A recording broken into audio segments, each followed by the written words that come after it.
Hallelujah. Purihin ang Diyos. Hallelujah.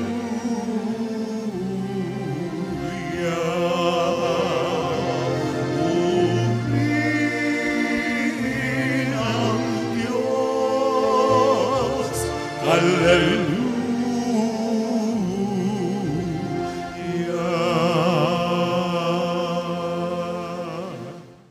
Sumainyo ang Panginoon. At sumaiyo rin.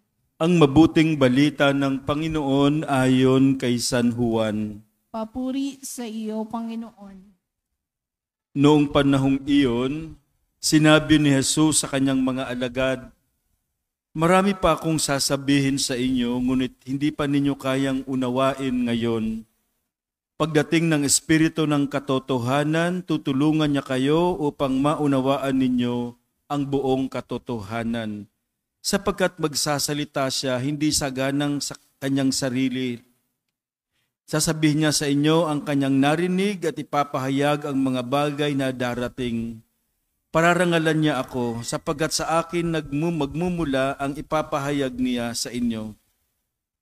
Ang lahat ng sa Ama ay akin. Kaya ko sinabing sa akin, magmumula ang ipapahayag niya sa inyo." Ang mabuting balita ng ating kaligtasan. Pinupuri ka namin, Panginoong Jesucristo. Nararamdaman ng ating Panginoon na nabibilang na ang kanyang oras. Iiwan na niya ang kanyang mga alagad. Marami siyang tagubilin, marami siyang inihahabilin na utos sa kanyang mga alagad. At sabi niya, marami pa sana siyang sasabihin, ngunit hindi nila ito kayang unawain. Pero ang sabi niya, ipapadala ang Espiritu ng katotohanan upang matulungan sila ng Espiritu upang maunawaan ang mga bagay-bagay. Alam niyo po mga kapatid, iba ang karunungan ng Diyos sa karunungan ng tao. Ang karunungan natin ay parang isang patak lang ng tubig sa napakalawak na dagat. Ganun ka, no? Laki ang diferensya ng ating karunungan sa karunungan ng Diyos. Kung sa dagat, parang lang tayo ay isang drop of water. No? Isa sa mga dahilan kung bakit ang tao tumalikod sa Diyos, tumatalikod sa Diyos, ay dahil minsan hindi niya nauunawaan ang logic ng Diyos. No? Minsan nagdarasal tayo, tapos ginagawa natin ang lahat, pero hindi pa rin ibinibigay sa atin, kaya hindi natin siya maunawaan. No? Kaya minsan, may inis na ang tao, tatalikod na lang. Di ba? May mga tinuturo si Jesus na parang hindi nila pa kayang unawain. Halimbawa, sabi ni Jesus, ang kanyang katawan ay tunay na pagkain. Ang kanyang laman at ang kanyang dugo ay tunay na inumin. Kung sino man daw ang kakain at iinom ng kanyang laman at dugo, ay magkakaroon ng buhay na walang hanggan. Ako, hindi nila yun maintindihan kahit yun na lang ang Eucharistia. Kaya marami ang tumalikod, marami ang huminto sa pagsunod kay Jesus, tumalikod at iniwan siya. Siyempre, sa human logic, napakahirap nitong unawain. Kaya marami sa mga nakarinig nito ay tumalikod. Ganon din sa ating buhay. Kapag tayo nagtuturo, I don't know if you experience it sa inyong mga anak, di ba? Na hindi niya maintindihan ninyong tinuturo. Kaya nagagalit minsan na si nanay, si tatay, dahil hindi makuha ng anak ang tinuturo. Nung maliit pa ako, ang kapatid ko ang magtuturo sa akin. No? Yung eldest namin, kasi ako yung youngest, 5 kami magkakapatid. Minsan nagagalit na sa akin kasi hindi ko maintindihan. Sabi niya, bahala ka sa buhay mo. Minsan nagagalit niya siya, no? Bahala ka na dyan. Kasi nga, pag ganyan tayo, di natin maunawaan.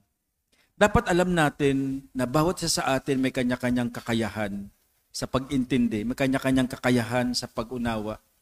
Si Jesus marunong magpasensya. Hindi niya pinipilit ang tao. Alam niya na hindi pa maintindihan ng tao ang kanyang sinasabi. Kaya masasabi natin na maunawain itong ating Panginoon. Very understanding. He knows that people need time to learn because what his teachings are not simply theoretical knowledge. Many of his teachings are matters of the heart, such as the meaning of love, the meaning of sufferings, the meaning of self-denial, and self-giving. Hindi lang siya yung 1 plus 1 equals 2, 2 plus 2 equals 4, madali lang naman yun. Things of the heart are not easy to understand. Sabi nga, the heart has the reason which the reason doesn't know. Halimbawa sa akin, alam niyo po, nung maramdaman kong tinatawag ako ng Diyos sa pagpapari, hindi ko rin maintindihan. Sabi ko, bakit ako tatawagin ng Panginoon? Hindi naman ako karapat dapat. No? Nagtatrabaho na ako sa bangko, lumipat ako ng national office ng government, tapos nagturo sa college, parang hindi ko hinahanap yung sarili ko, parang hindi ko maintindihan.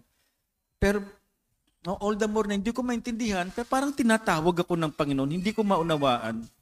Iba mag-isip ang Diyos sa atin. Minsan, hindi natin pwedeng gamitin ang pag-iisip natin para maunawaan ang Diyos. Kaya kailangan natin ng Espiritu Santo. Kaya sabi ni Jesus, ipapadala ang banal na Espiritu upang tulungan tayong maunawaan ang mga bagay-bagay. Sabi ni Jesus, when the Spirit of truth comes, He will guide you to all truth, and He will declare to you the things that are coming. Sa paanong paraan? The Spirit will remind them of what Jesus has taught them. May mga bagay na pumapasok sa isip natin, dapat alam natin kung saan nanggagaling ito. Sa banal na Espiritu ba ito? O sa kaaway? Alam niyo, may libro si Rick Warren. Si Rick Warren is a pastor of the Evangelical Church. Siya yung may sulat ng yung The Purpose-Driven Life na naging famous, no? Si Rick Warren.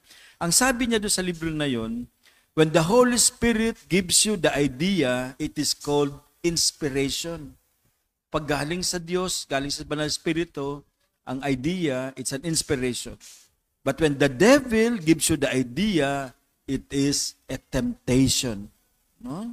Kaya, pag tayo nakikinig sa sarili natin, kapag tayo nakikinig sa ibang tao at sa ating paligid, kailangan hilingin natin, ito ba ay galing sa kanyang banal na Espiritu upang malaman natin kung ano ba ito, sa kabubuti ba natin ito, sa kabubuti ng lipunan, sa kabubuti ng karamihan. No? Ang banal na Espiritu ang tutulong sa atin kung may mga bagay na malabo, may mga bagay na hindi natin maintindihan, please, tawagin yung banal na Espiritu upang ang kanyang gabay ay mapasa atin at matulungan tayo sa mga bagay na minsan hindi natin maintindihan, maunawaan. Amen?